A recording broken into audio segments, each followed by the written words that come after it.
Hello, everybody. Welcome back into another edition of Prime Sports World. Thank you very much for hanging out with us here at Prime Sports World. On today's episode of the Prime, we're going to be breaking down Week 5 of the Monday Night Football. We're going to give out our Week 5 game balls. Then we're going to give you our preview and predictions for week number 6. And we're also going to do some shameless plugs for the Daily Blitz.blog and our good friend and brother, Christian Simpson. Welcome to the show. I'm, of course, your host, David On Point Huffman. Thank you very much for checking us out. And Christian, welcome back into the show, my friend. Happy Tuesday, my friend. Man, happy Tuesday. Can you believe we're coming up on week 6 of the NFL? Like, it just seems like you and I were gearing up for that first preview show of the year, and it just always seems to go by so quickly, man. It's like that commercial. I don't know if you see that commercial, like where it's just a Sunday in Buffalo, or just another. It's going to be just another cold Sunday in Buffalo. Like, yeah, it's tough. But yeah, we got to enjoy it while it lasts. Yeah, we're moving into week number 6. But before we jump into week number 6, we got to talk about Week 5 with the Monday Night Football. And the first, we got to talk about the Raiders. A little bit of surprising result here as the Green Bay Packers fall to the Las Vegas Raiders in the Death Star, 17-13. The other crazy thing about it is Devontae Adams didn't have a great game and the Raiders still won. Like that's pretty shocking on my accord. Jordan Love actually had probably his worst game of his career so far. His very short career, mind you. 16 of 30 for 182 yards and 3 interceptions. A.J. Dillon did get the lone touchdown for the Green Bay Packers. And Christian Watson continued his second game back this year. He played pretty well in this game. 3 catches for 91 yards. And Jimmy Garoppolo on the other side did enough to win this game. 22 of 31, 208 yards, a touchdown, and a pick. Josh Jacobs arguably had his best game of the season, 20 for 69 and a touchdown. Jacoby Myers was the leading receiver for the Las Vegas Raiders, 7 for 75 and a touchdown. This is the best I've seen the Raiders defense look in quite some time, because we know they've really struggled over the last couple of years. And the Packers, I honestly think, David, they're trying to put too much on this kid, on Jordan Love. They want him to throw the ball up and down the field, but we all know with young quarterbacks, it doesn't work that way. Run the football. I've been saying it week in and week out. I think I say it to you more than anyone I know that I contribute for. Yeah. Seriously, it's build this offense around who? Aaron Jones. That's going to help open up the passing game. And he threw 3. You're not going to win football games when you turn the ball over 3 times. Plain and simple. Huge win for the Raiders. The Packers, they got some soul searching to do. Yeah, because also their defense wasn't particularly good in this game. A lot of boneheaded plays. And Max Crosby is a problem. I know he only had 1 sack in this game, but it seemed like he was literally in the backfield for the entire game. 4 tackles for loss in this game as well. And this offensive line for the Green Bay Packers is just really not getting it done. And it's going to be even harder now that David Bakhtiari is also going to miss the rest of this season. They got an offensive line that's kind of in shambles a little bit. And when you have a young quarterback, you kind of want to build it around the running game. And 20 touch. I know Aaron Jones didn't play in this game. I know he's kind of a big focal point of this offense. But 20 carries for A.J. Dillon for 30 throw passes for Jordan Love, just not going to get it done. Nah, it's not.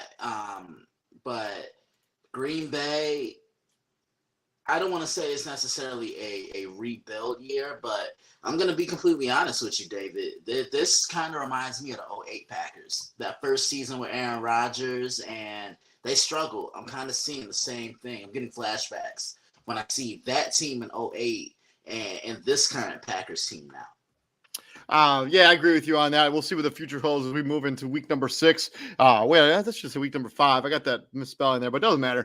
Moving on to, let's talk before we close the chapter on week number 5 and open up that chapter week number 6. We've got some game balls to give out, Christian. Who's getting your week 5 game ball? Oh, man, I'm giving it to DJ Moore. He just absolutely balled out the other day. 8 catches, 230 yards, 10 targets, right?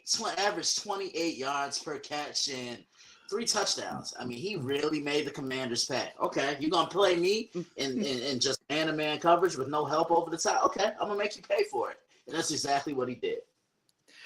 I'm sticking with I'm going to swing back into the AFC, and I'm going to go to the Cincinnati Bengals, a game that they had to win. Their best players showed up. Joe Mixon, 25 carries for 81 yards. Joe Burrow, his best game so far this season by far, 317 yards and 3 touchdowns. And Jamar Chase, he's always open. 15 catches for 192 yards and 3 touchdowns. I guess Arizona didn't get the memo. You might want to check their best wide receiver. Jamar Chase is actually going to get my game ball, but all three of those guys deserving, as all three of them showed out in a big way in a game they had to win. Look, Jamar Chase said it best in the words of Deion Sanders. He ain't hard to find. He ain't hard to find. Moving on from there, let's talk about week number 6, and we start with Thursday night football on prime television.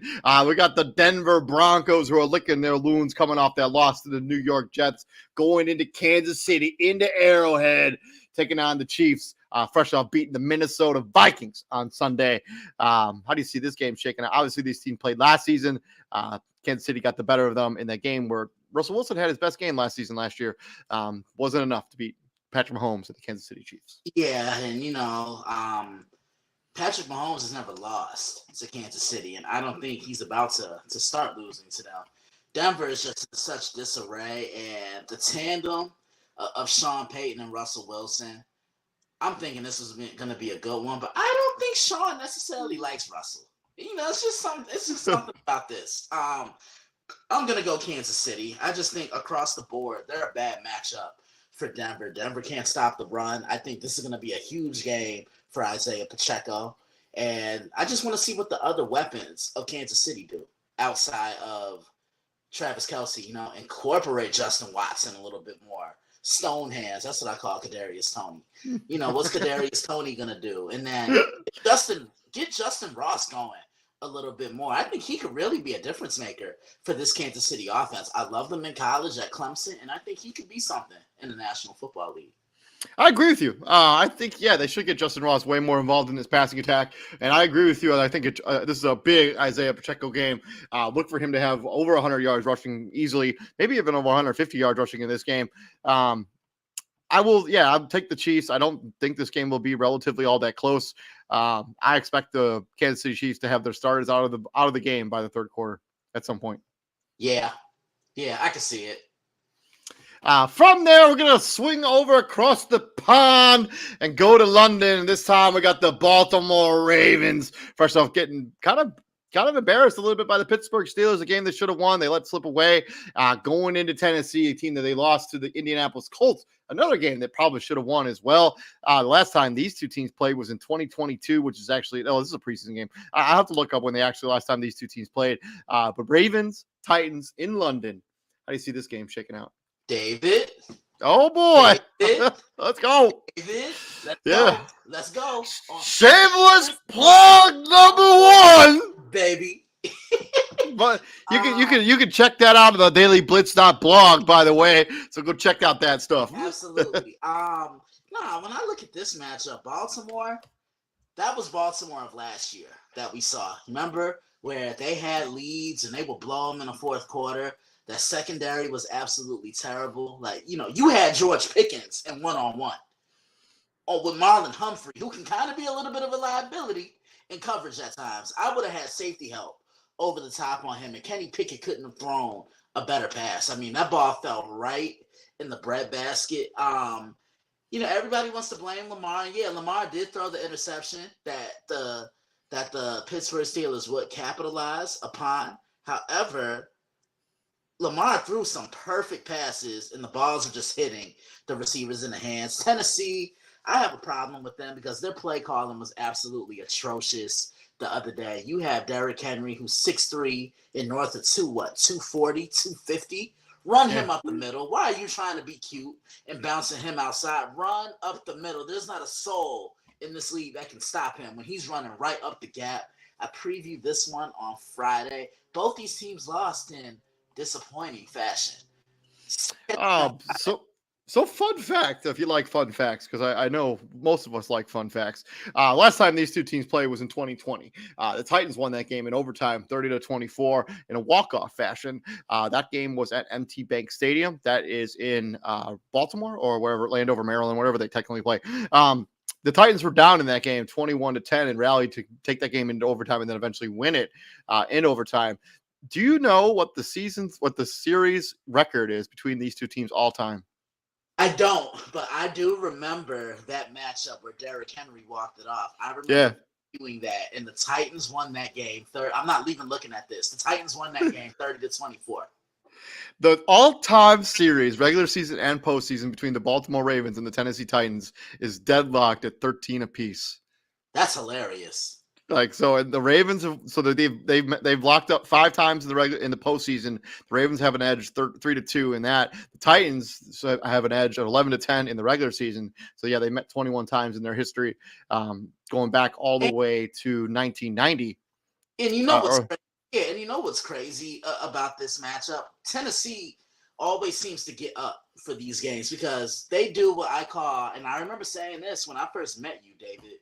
They always what I call out Ravens the Baltimore Ravens, meaning they beat them at their own style of football, which is a physical brand of football. I expect the Ravens to come out. They're going to sit on that line of scrimmage, and they're going to dare Ryan Tannehill to beat me. I'll take DeAndre Hopkins and Ryan Tannehill all day.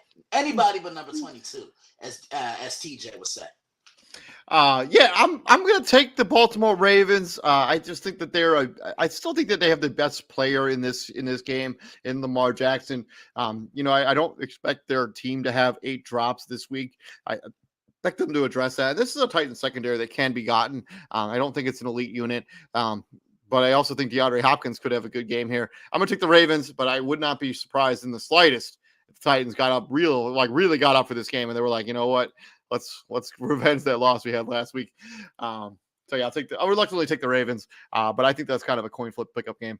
Moving on from this game, let's talk about the NFC, and we got the battle between the NFC East and the NFC South, with the Washington Commanders rolling into Mercedes-Benz Stadium, the home of the Atlanta Falcons. Falcons fresh off beating the Houston Texans. Commanders licking their wounds after getting beat down by the Chicago Bears on Thursday Night Football. Last time these two teams played was last year, November 27th, 2022, and the Commanders got the edge by 6, 19-13. Christian, how do you think this game shakes out? Look, I want to have faith in the Washington Commanders, but I just don't because they get up for games. They'll remain in games, but when it comes to the fourth quarter, that's when they lose track. I think Atlanta wins this game. It's going to be a grinded out type of game like they won last week against the Houston Texans. Bijan Robinson getting his carries in. Desmond Ridder actually looked pretty good in that game against Houston, so I want to see how he builds off of that. Yeah, I think it's going to be difficult for Washington to bounce back off of which was a absolutely abysmal performance against the Chicago Bears in your own place. I'm going to take the Atlanta Falcons. I just think that their running attack and the way that they're built on defense, I think it's enough to give Sam Howell and the Washington Commanders fits. I'll take the Falcons. Okay.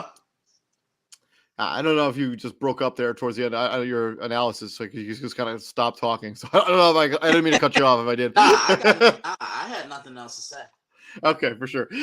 Moving on from there, let's go back into the NFC North, the black and blue division. And these two teams are 1-4 going up against each other in Soldiers Field. We got the Vikings and the Chicago Bears. Minnesota fresh off losing to the Kansas City Chiefs, and the Bears fresh off giving the Commanders, getting their first win against the Washington Commanders. Obviously, last time these two teams played was last year. And I actually think the Chicago Bears keep this momentum going. I'm actually going to take the Chicago Bears to beat the Minnesota Vikings. I don't expect Justin Jefferson to play in this game, and the Minnesota Vikings defense has proven that they can be gotten. The Chicago Bears offense is rolling the last 2 weeks. Give me the Bears. I'm with you. I like the Chicago Bears in this one.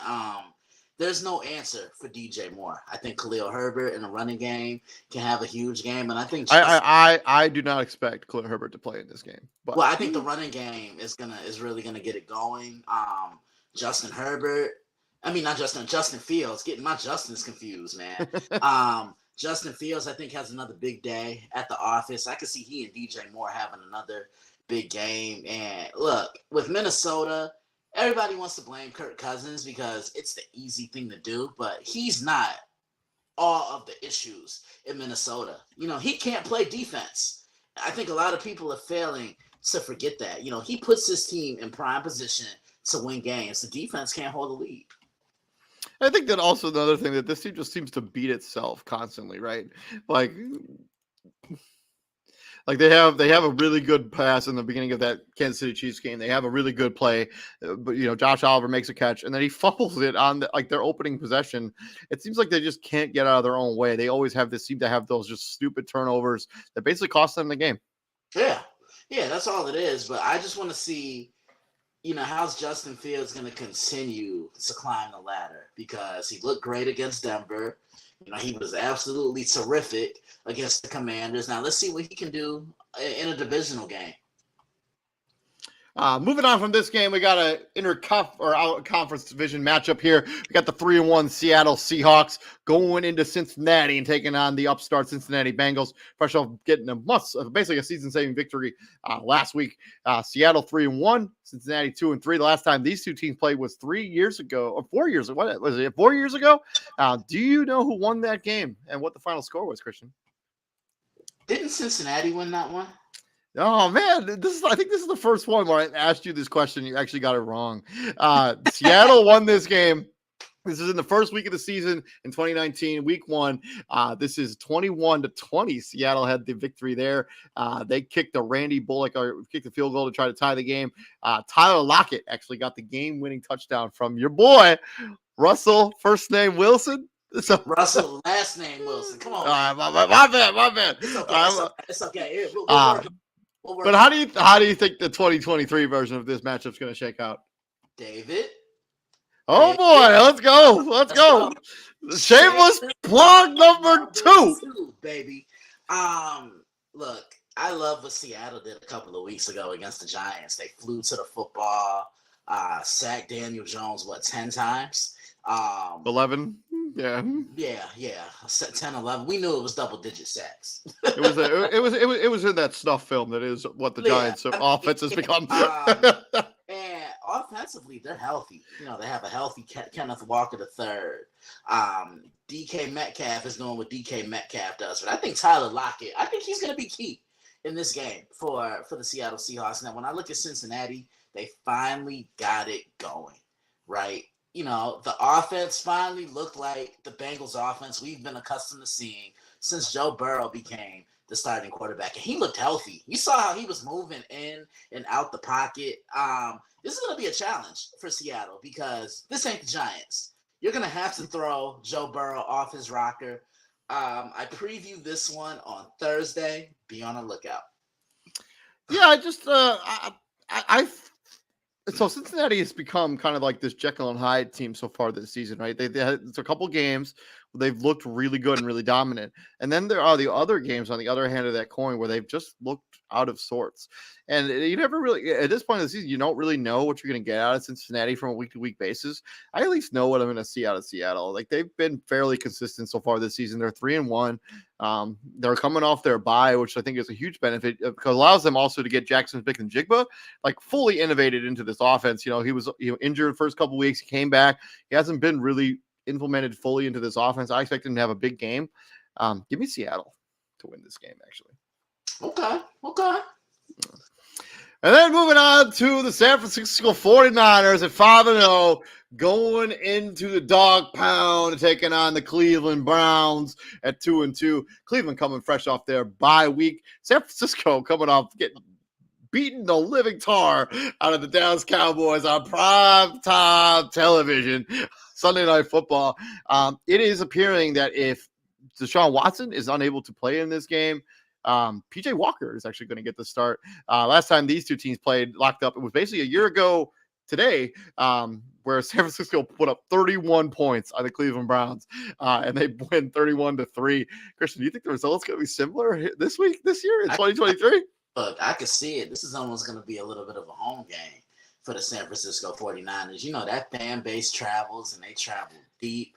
San Francisco is the best team in the National Football League. They have no weaknesses, David. They have a quarterback that can efficiently move the football up the field. They have serviceable weapons on the perimeter. Debo, Brandon Ayuk, Jawan Jennings, George Kittle, Christian McCaffrey is the bell cow that makes everything happen in this defense. I just think this defense is going to be way too much in the physical.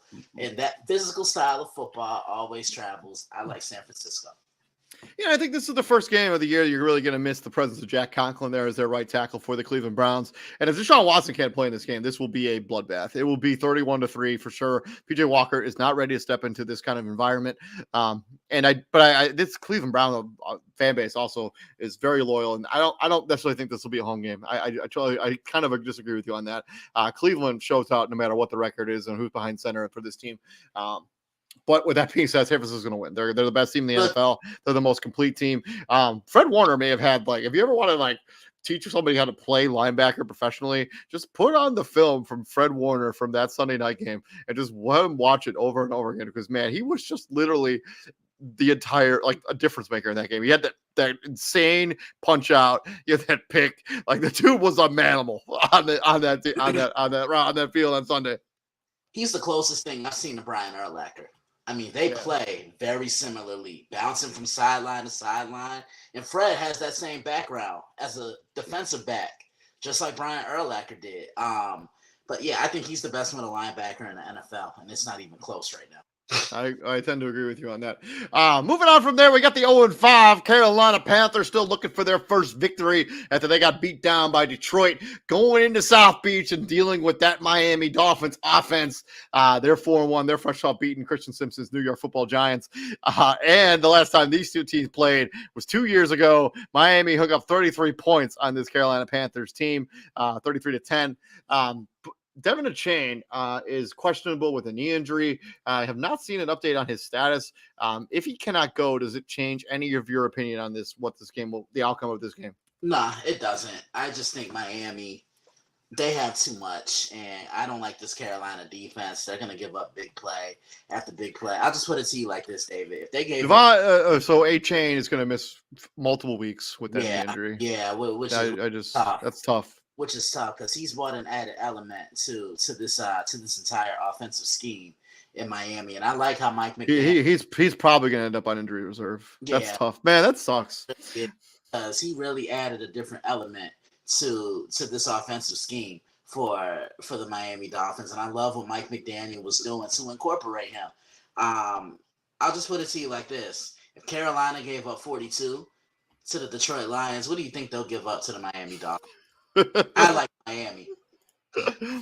I'm also taking the Miami Dolphins. This would be my lock of the week if my dad didn't pick this team. We try to pick two different teams so we don't lose both of our picks in the same week. So I'm going to pick somebody else. But yeah, I'm taking Miami. I just don't expect this game to be all that close. I apologize in advance if this is your game in your regional area. If you live in Carolina and you're going to be forced to watch this game as your only game on TV, that's tough. It will not be competitive. I feel bad too. Moving on for this game, we got two teams at 3-2. One of them pretty shocking. One of them just you expected this out of this team, but the Indianapolis Colts are 3-2, coming off that win against the Tennessee Titans. They've looked good. Gardner Minshew probably will be the starting quarterback, as Anthony Richardson probably will not be cleared to play with an AC joint injury. Luckily, they have a capable backup in Gardner Minshew going into Duval County, taking on Trevor Lawrence and that hair and the Jacksonville Jaguars at 3-2. They're fresh off beating the Buffalo Bills. Do you think Jacksonville's going to build up a little momentum here and kind of run away with this division now that they're on a kind of a winning streak? They're going to have to, but here's the thing. That big win last week, you got to put that in a rearview mirror, and you got to focus on what's in front of you at this point, because teams have a tendency to do what? Still celebrate from the previous week and show that up on the field, and they feel, okay, look, we won big last week. That's just going to transfer over into this weekend. When that happens, the opponent, they become confident. That's exactly what the Buffalo Bills did last week with the Jacksonville Jaguars. They took them lightly, and then they ended up getting punched in the mouth. This is going to be a physical game. I like what Indy's done on defense.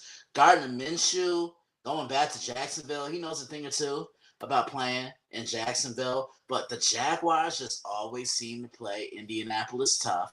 In Jacksonville, I like the Jaguars.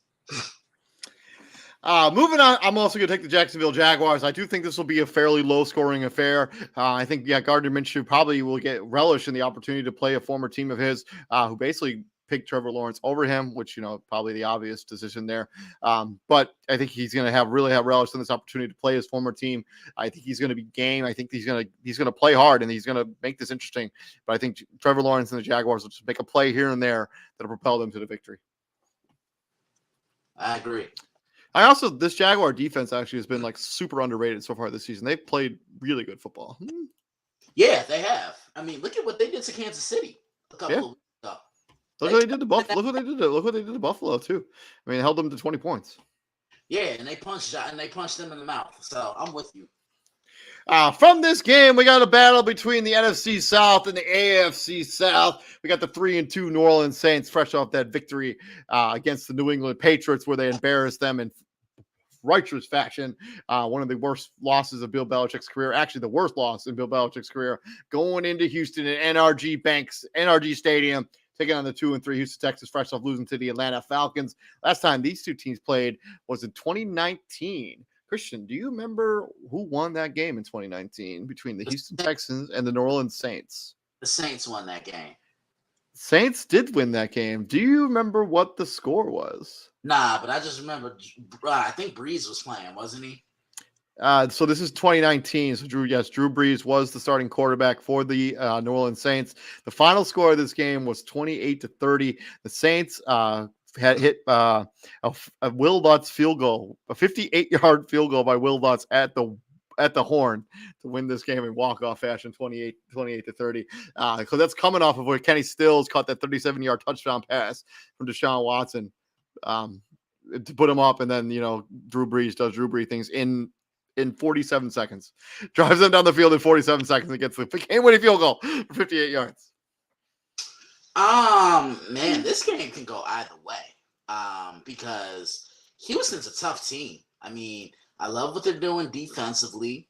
This team has really bought into DeMeco Ryans, and I was just telling someone the other day, I think DeMeco was meant to be a head coach, because I remember Brian Cushing saying the other day when he was playing with DeMeco, if there's one guy on this defense you do not want to get mad, it's DeMeco Ryans, because he will chew you out. So that goes to tell me he was a head coach in uniform before he became an actual head coach. The Saints, man, talk about getting right against New England. This is going to be a tough challenge for them, because I think they're going to get everything that Houston can handle. But I'm going to take the Saints by a field goal. I think this Saints defense, I'm going to be bold here. CJ Stroud throws his first pick. Ooh, I don't think he will. I think he's going to keep this rolling. I actually think the Texans are going to win this game. They played harder than people have anticipated them. And even though the Saints, they had that get right game against the New England Patriots, the Texans are playing really hard for their head coach, and CJ Stroud seems to be the real deal with Tank Dell and Nico Collins and Bobby Schultz's cousin Dalton Schultz. And if they can ever get Dameon Pierce really rolling on an offensive side at the running game and have a multi-versatile attack, watch out for Houston Texans. They will be tough to beat. I'm taking the Texans in a kind of a shocking upset. Okay. Moving on from this game, we got the New England Patriots fresh off licking their wounds, getting beat down by the New Orleans Saints by 33 points, going into the Death Star and taking on the Las Vegas Raiders. They just beat the Green Bay Packers on Monday Night Football. This is the first game in the late afternoon window. Last time these two teams played was last year. New England fell to the Las Vegas Raiders 30-24. I expect a very similar result here, only with New England not scoring 24 points. Give me the Raiders to win this game. I think their defense has really played well, and I have no faith at all in this offense for the New England Patriots that can really challenge this defense in Las Vegas. Yeah, I think New England's defense is just going to be overworked. Like, they're going to take away Devontae Adams, and they'll force you to beat them with someone else. And like you said, I have no type of faith either in this New England offense whatsoever. They can't push the ball up the field. They're getting punched in the mouth. They're not winning the line of scrimmage. Yeah, the Raiders win this one. From this, we got the battle between the NFC East and the AFC East. We got the 5-0 Philadelphia Eagles going into MetLife Stadium, taking on the 2-3 New York Jets. Both these teams coming off victories. The Eagles beat, I am totally blanking on that. Thank you, the Rams, and the Jets obviously beat the Denver Broncos in those color rush jerseys. Last time these two teams played was that's a preseason game. I looked that up. But how do you think this is going to shake out? Look, I took a phone call for MEQ yesterday, which you need to be back on, by the way, David. And I was asked about the Eagles and what did I think of them. And I said, look, they're 5-0, and they're still winning games. It may not be in the sexy way that they were doing it last year, but they're still finding ways to win. They're doing it with offense. They're doing it with running the ball, special teams, defense, getting interceptions, getting after the quarterback. The Jets' defense is going to be good, but I trust Jalen Hurts so much more than I do Zach Wilson. I'm taking Philly in this one. They're going to keep this thing moving. Last time these two teams played was December 5th, 2021. It was also in East Rutherford, New Jersey at MetLife Stadium. The starting quarterback for the Philadelphia Eagles was Gardner Minshew, who threw 2 touchdowns to 0 interceptions. He also threw for 242 yards as the Eagles went on to win this game 38-18. I actually think that will be the final score of this game. I think the Eagles are just a better team. I think the Jets will struggle against this defense, especially with Elijah Vera Tucker now being done for the season. Big part of that offensive line, no matter where you put him at right guard or left guard, even at center. I think he will have a hard time guarding Jalen Carter, who's probably been, arguably the defensive rookie of the year so far this season. Eagles win big, 38-18. Okay.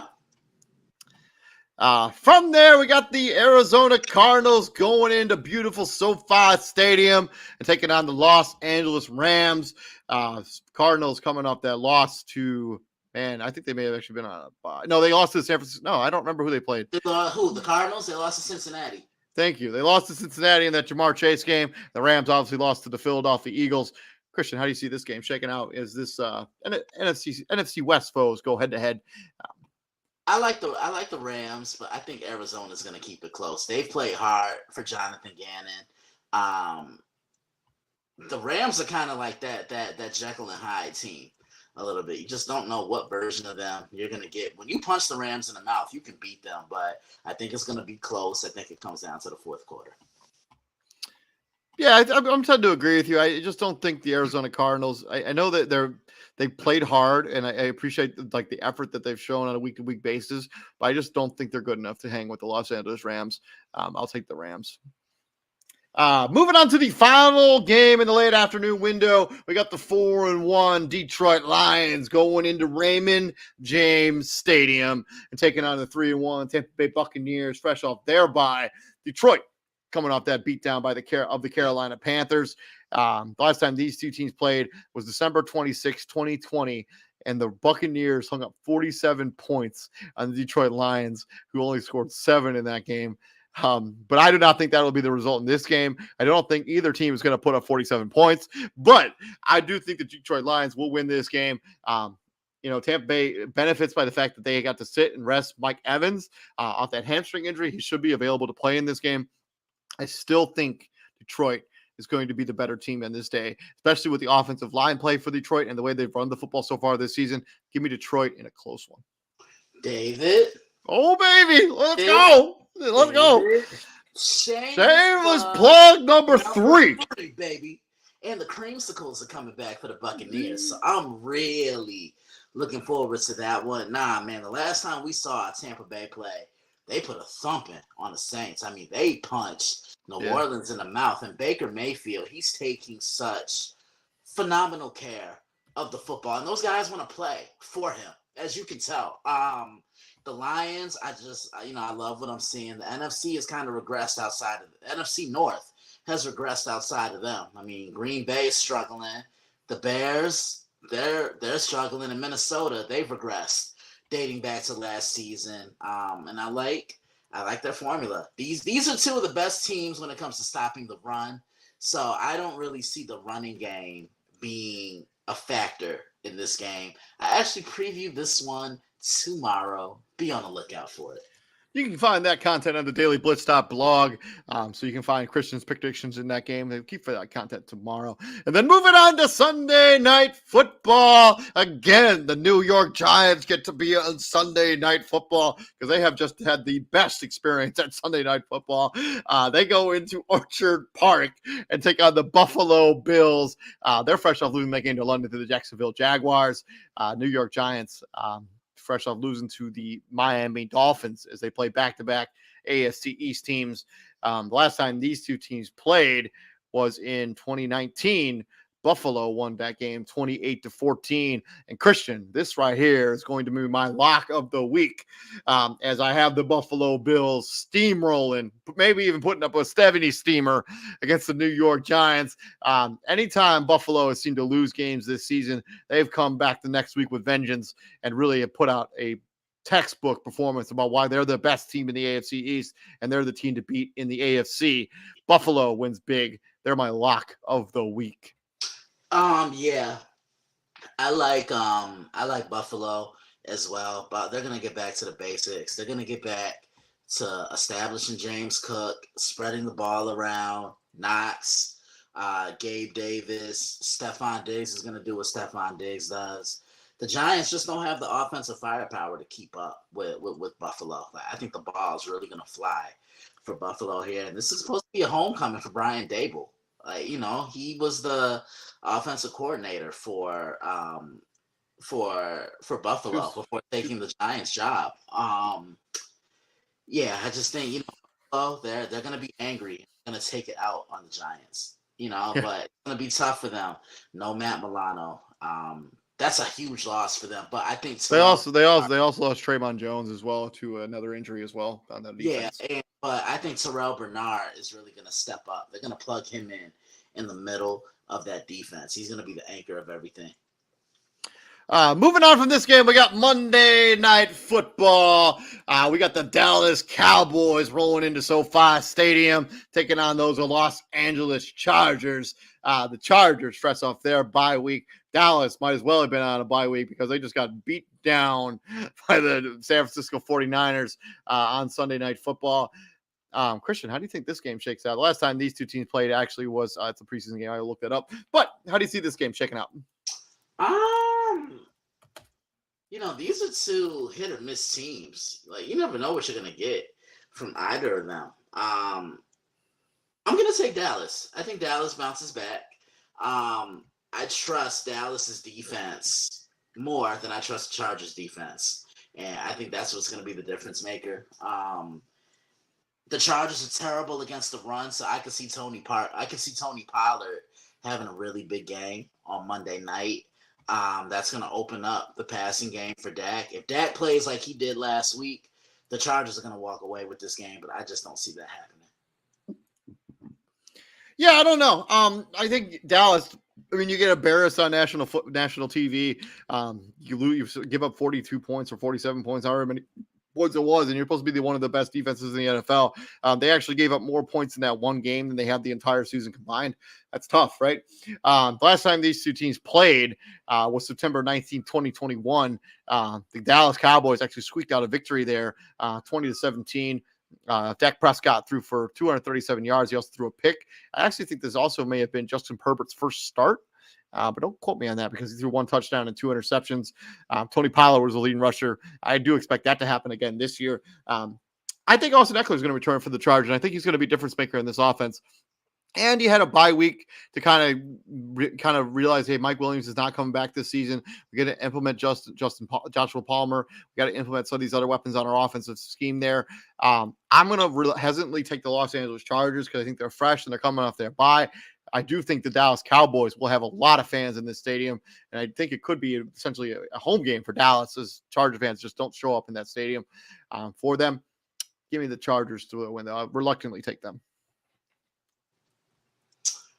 We shall see. We shall see. And get Quentin going. I think he could get Quentin. The Chargers need to get Quentin Johnston going. Yeah. You drafted him for a reason. 100%. But yeah, thank you very much for checking us out. This has been our Week 5 Monday Night Football recap, Week 6 preview / predictions. Thank you very much for checking us out. Please like, share, and subscribe to the podcast. And go over to the Daily Blitz.blog and check out what some of the stuff that Christian is throwing down, as he has multiple articles that will go on multiple times this week. He doesn't just stay in the NFL. He also previews college football. So keep an eye out for that content. I've been David Huppin. Right there is our good friend and brother, Christian Simpson from the Daily Blitz.blog. Christian, what we do here at the Prime, my friend? Man, we bring the heat, baby. The only way we know how. Yes, sir. And we'll be back here tomorrow with Fantasy Football Weekly. And then Thursday, we're going to jump back into the NBA as we're only 14 days away from the start of that season. We're going to be previewing one of the divisions. I can't remember which one. The Pacific. Sorry. We're going to be doing the Pacific division, so keep an eye out for that content. I'm David Huffman. Right there is our good friend and brother, Christian Simpson. We'll be back here tomorrow. You all have a good night and stay safe. Yep.